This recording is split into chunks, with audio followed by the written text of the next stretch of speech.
iPhone 10ကနေပြီးတော့ body change နဲ့ မိတ်ဆွေတွေကျွန်တော်တို့ရှိမှာ iPhone 10ကနေပြီးတော့16 Pro လေးဒီနေ့ချင်းပေးလိုက်တာဖြစ်ပါတယ် iPhone 10ကနေပြီးတော့13 Pro 14 Pro 15 Pro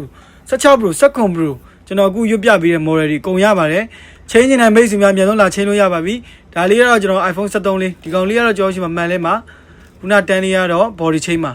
အမှန်ဆိုလို့ရှိရင်လည်းကျွန်တော်တို့မှာ OLED UU မှန်လေး3သိန်းဝန်းကျင်တက်တာကုန်ကြမယ်ပေါ့နော်ကျွန်တော်ဒါလေးလည်းလဲပေးမှာပေါ့နော် iPhone 13လေးပါ body ရောမှန်ပါပေါ့နော်ဒါကတော့ iPhone 10 to 16 Pro အမဲကင်မရာတစ်လုံးဖြုတ်ရတယ်ကင်မရာကွင်းကြီးနဲ့ရမယ်လုံးဝအဆင့်နဲ့တူမယ်လုံးဝမိုက်ပါတယ်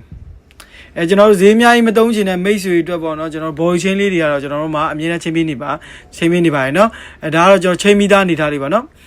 မှန်နေပါလေလုံးဝပေါ့နော်တက်ဒီပိုင်းဆွဲရပြူရလုံးဝအကုန်လုံးဆင်ပြေပါတယ်ဒါ body chain လိုက်လို့ဘာအရာမှဖြစ်ပေါ့နော်ဆင်းလိုင်းပါညာအကုန်လုံးအကုန်ပြန်ရပါတယ် Flammy အစကျွန်တော်တို့ဆန်းပေးထားပါတယ်နော် Flammy ကင်မရာအကုန်ပြန်ရပါတယ်ကင်မရာတော့ကျွန်တော်အောက်ကတစ်လုံးကင်မရာတစ်လုံးဖြုတ်လိုက်ရတယ်ပေါ့နော်ကင်မရာ portrait လေးတော့ဖြုတ်လိုက်ရပါတယ်ဒါမဲ့ customer ကလည်းအဆင်ပြေပါတယ်ကျွန်တော်တို့ရှိမှလာချင်းလို့ရပါပြီကျေးဇူးအများကြီးတင်ပါတယ်ဗျကြာချင်းကတနားရီပဲကြာပါမယ်နော်